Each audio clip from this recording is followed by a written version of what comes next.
혼란스러운 정치 상황이 지속되고 있습니다. 계엄령 사태가 해결도 안 되고 시간 끌기가 지속되고 있고, 이재명 대표는 법 질서가 안 지켜지면 경제도 모래성이고 곧 무너질 수밖에 없다고 발언하고 있고요.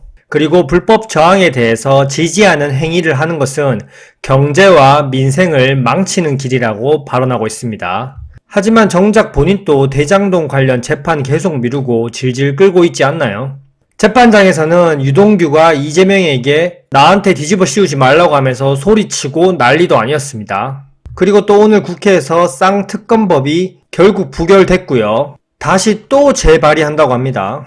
계속 거부되고 다시 또 재발이 되고 혼란스럽습니다. 시간만 지속적으로 끌리고 있고요. 결국 최상목 권한대행은 직무유기로 고발될 예정이고요. 제가 예전부터 얘기했듯이 최상목 권한대행은 서민 위하는 척하지만 철저히 기득권 편에 서 있는 사람입니다. 의도적으로 헌법재판관 나머지 한 명 임명을 계속 미루고 있고요. 윤씨와 한편이죠. 윤씨가 바라는 4월 18일 헌법재판관 2명, 문형배, 이미선 퇴임하는 날까지 시간 끈다면 이 피해를 5,100만 국민들이 얼마나 오래 할부로 지불해야 될까요? 이제는 더 이상 좌파, 우파 갈등이 아닙니다. 대한민국이 법치국가 그리고 자유민주주의 체제로 가느냐 아니면 공산주의 국가로 가느냐 그 갈림길입니다. 이대로 체포가 안 된다면 대통령이 전시 상황도 아닌데 계엄령 선포해도 되고 또한 고위급 인사들은 체포영장이든 뭐든 법 다 무시하고 버티면서 여론전만 하면 된다는 게 입증되는 꼴입니다. 렛츠고! 지금 뉴스에서는 온통 정치 속보밖에 없습니다. 그렇기 때문에 각종 경제 지표들과 현 상황에 대해서 놓치고 있는데 빠르게 얘기해보죠. 12월 23일 날 발표되었던 한국 소비자 신뢰지수가 급감했습니다. 이 하락폭이 2008년 금융위기 이후 최대폭으로 하락했고요. 1년으로 보면 지속적으로 하락하고 있습니다. 대외적 상황도 좋지 않고 국내에서도 계엄령 선포로 인해서 불난집에 기름을 부었기 때문에 이렇게 급감하면서 88.4가 집계됐습니다. 일단 소비자 신뢰지수는 현재 생활 형편, 그리고 생활 형편 전망, 가계 수입 전망, 그리고 소비 지출 전망, 현재 경기 판단, 향후 경기 판단, 총 6개의 지수를 이용해서 산출한 지표인데요.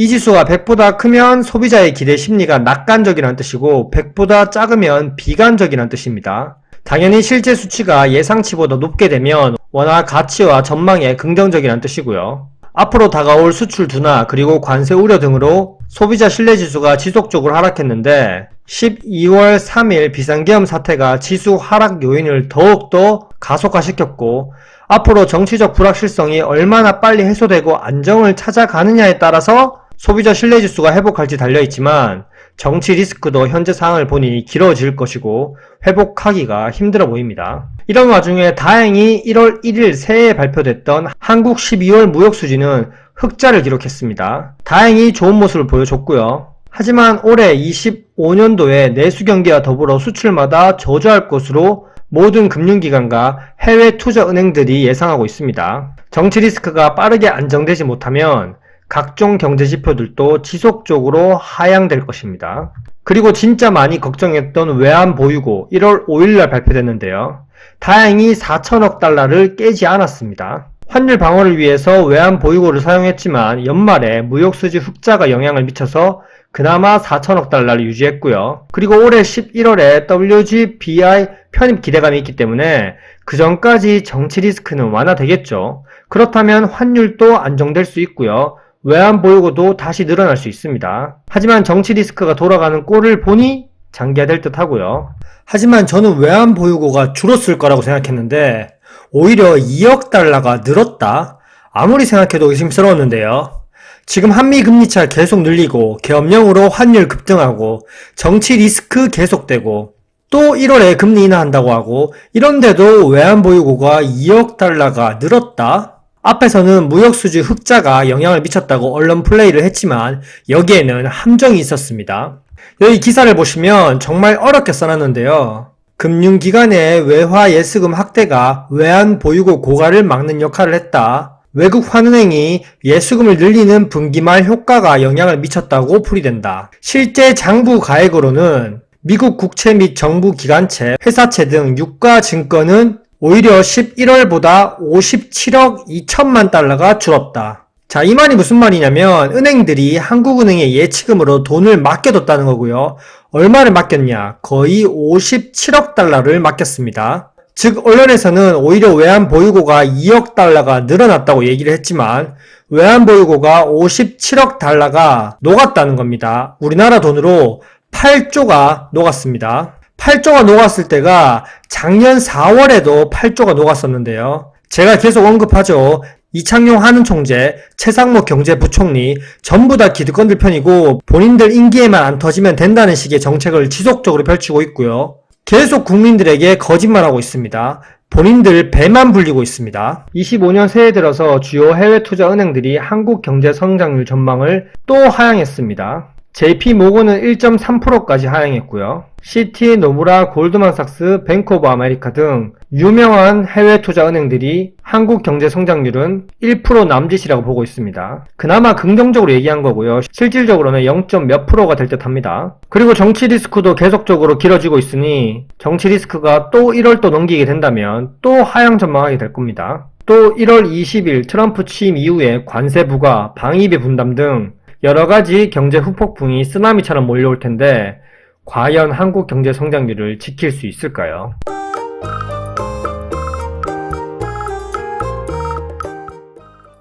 그리고 한국개발연구원에서 오늘 발표했는데요. 국내 정치 상황으로 가계, 기업 심리 지표가 악화되고 있고 경기 하방 위험이 증대되고 있다고 얘기했습니다. 여기에서도 역시 12월 3일 계엄령 사태를 얘기하고 있고요. 정책 대출로 떠받들었던 건설업이 이제 본격적으로 무너지고 있는 게 보입니다.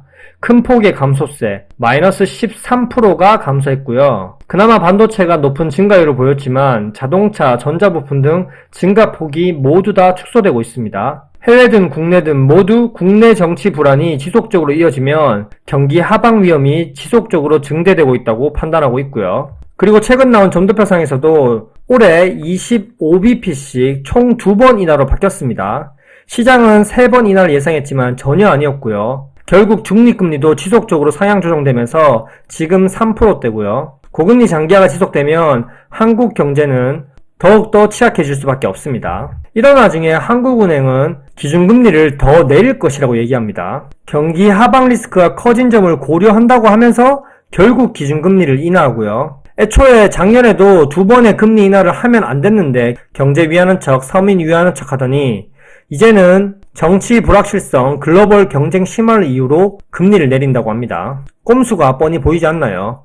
결국 베이비붐 세대들 본인들 은퇴 이후에 잘 살려고 어떻게 해서든 부동산 폭락을 막겠다. 높은 가격에 2030 세대들에게 떠넘기려는 게 보입니다. 대내외적으로 대한민국 경제가 무너지고 있는데 부동산은 어떻게든 떠받들겠다는 이번 정부, 한국은행 정말 대단합니다. 결국 빈부격차는 더 벌어지겠죠. 아까 건설업 생산도 마이너스 13%가 감소했다고 말씀드렸고 건설업계도 지금 위험한 상태입니다. 태영건설 워크아웃 이후 진정되는 듯 했지만 줄도산 공포가 지속적으로 커지고 있고요. 시공순위 58위 신동아건설이 법정 관리를 신청했습니다. 자금 사정 유동성 악화 그리고 원자재값 상승, 공사비 증가, 분양률 저조로 인해서 1월 6일날 법원에 기업회생 절차 개시 신청서를 제출했고요. 근데 위험한 건 신동아건설이 짓고 있는 아파트 현장 대부분이 공동 시공인 경우가 많아서 다른 중견 건설사까지도 줄도산 공포가 이어질 수 있습니다. 현재 건설업계 부도 현황을 보시면요. 정책 대출로 어떻게 해서든 떠받들었지만 시간이 지나갈수록 부도가 지속적으로 늘고 있고 24년 기준으로 모두 30곳으로 역대 최대치를 기록하고 있습니다. 부도업체의 80% 이상이 지방건설사고요. 상대적으로 자금력과 경쟁력이 약한 지방건설사부터 무너지기 시작하면서 곧 수도권으로도 여파가 미치겠죠. 이렇게 심각한 수준인데 온통 지금 정치 뉴스밖에 없으니까 국민들이 잊고 있습니다. 이런 상황도 지속적으로 체크해야 됩니다. 근데 이 와중에 또 대출을 푼다고 합니다. 이미 가계부채가 GDP 대비 역대급으로 높고요. 소비 침체에 경기 침체. 이런 와중에 부동산과 건설사 폭락을 막기 위해서 어떻게든 돌려막기 하고 있습니다. KB국민은행, 신한은행, 하나은행, 우리은행, NH농협, 모두 다 대출 한도를 상향 또는 폐지 검토를 하고 있고요. 또 인터넷 은행인 카카오뱅크 주담대 한도를 1억에서 10억까지, K뱅크 주담대 한도를 1억에서 10억까지. 정말 미쳤습니다. 정부가 미래 세대들을 그냥 다 빚쟁이로 만들려고 합니다. 진짜 현 정부의 인사들, 베이비붐 세대들은 본인들 임기에만 안 터지면 된다는 님티, not in my terms, 이런 마인드입니다. 이 말 뜻이 뭐냐면 골치 아픈 국가 채무 문제를 당장 해결하기보다는 차기 정부로 미루는 행태인데요. 정말 심각합니다. 지속적으로 차기 정부로 폭탄 돌리기를 하고 있고 이제 다가온 트럼프 시대에 트럼프 말 한마디에 휘청거릴 수 있는 그런 여건이 완성되어 가고 있습니다. 한국 경제 정말 혼란스럽고 걱정입니다. 이상입니다. 안녕.